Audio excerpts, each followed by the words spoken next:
Hey guys, it is Tuesday here in West Virginia, and today we are going to do an unboxing video on a gooseneck trailer from Greenlight.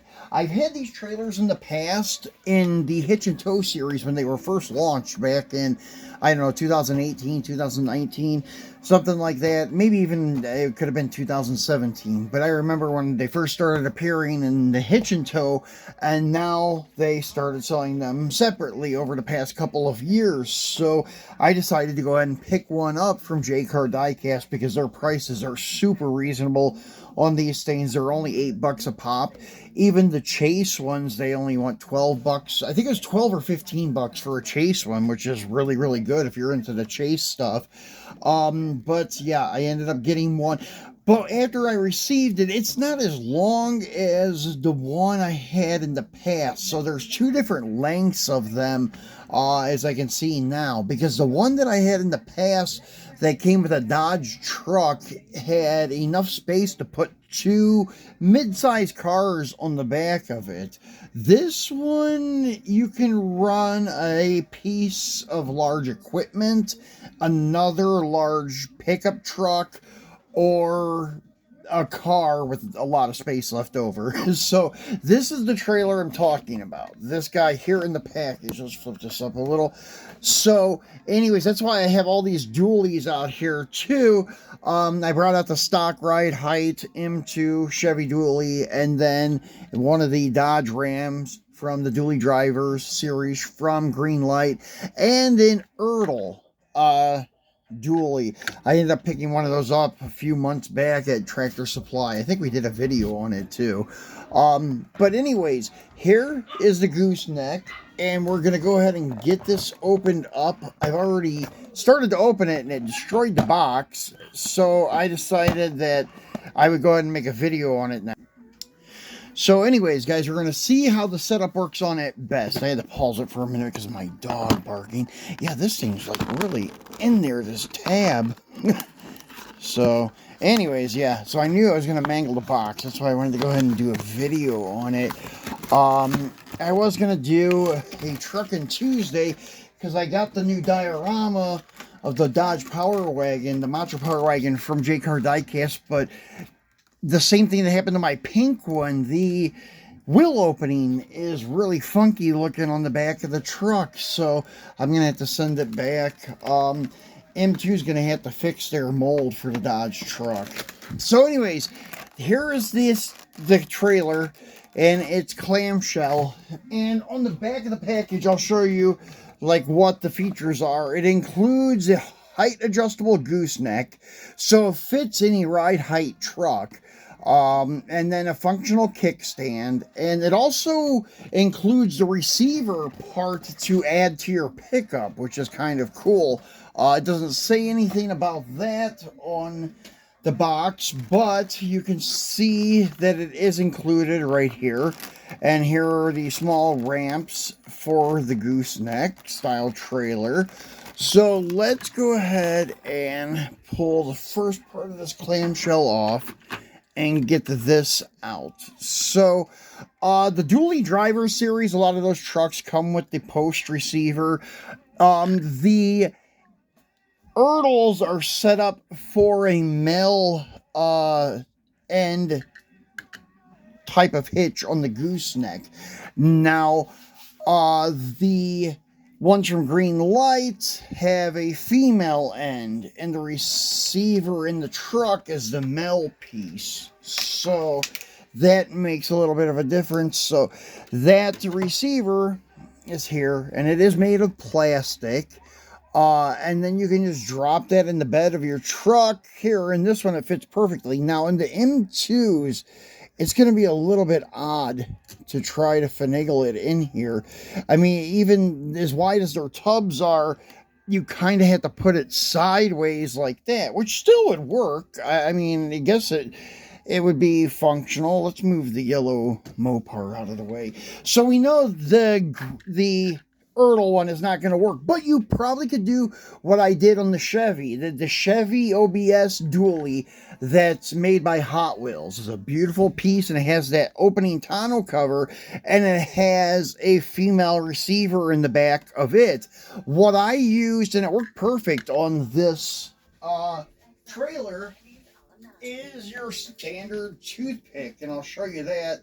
So we can go ahead and show you on the Ertl truck. So if you do happen to be one of the lucky people that have one of those OBS Chevy dualies from Hot Wheels, I used to have one. I wish I would have never sold it, because now those things are pricey. So usually I cut a piece out the toothpick about that size, and then you can take the trailer and it slides right up in there like so, and then hold it in there, and then you can get it lined up in the back, and as you can see, it functions now.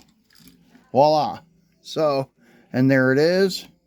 So that's another cheap fix for you guys that have trucks with female receivers in the back of the truck.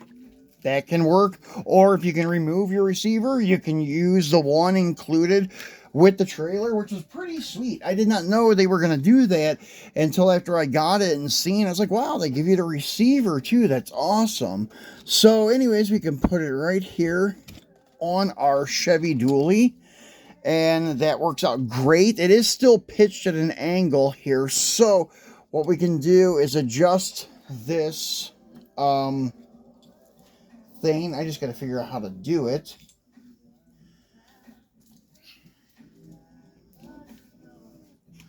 Okay, there it goes. Yeah, so I got it to walk up a little bit,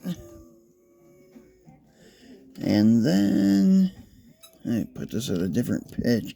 Okay, so now it's pretty good. It's pretty level, and it's on the back of this, and then that receiver fits pretty nice in between the tubs of the M2 truck. Now, I would not recommend like gluing it down unless you want to make your truck like specifically for towing, then great, but I'm not going to do that because this guy may be on a slam chassis in another week or two. This was my kind of donor chassis truck, because it came originally as a two-wheel drive from the GMC set, and I wanted to make it slam, so I did, but then I get other trucks that or two-wheel drive, and I wanted to make them slam, so it always ends up donating its base. And this last time I got a truck that was a two-wheel drive in that dually set we did last week, well, I had to buy the golf truck, and then I found out that I really liked the golf truck, so now I got to buy a second one to have in my collection, because I used all of its parts on the black and white two-wheel drive in that dually set. So if anybody needs a two-wheel drive golf truck with tan interior, I've got one. So if anybody needs one. But yeah, as you can see, this setup is really, really nice. But as I mentioned, the trailer is not that big. It's more for like a large piece of farm equipment, or a dually like that. Maybe even a crew cab dually will fit on it. Yeah, you could tow another crew cab on it, so it does have some space there. And if I remember right, the other one though, it fit two cars pretty good.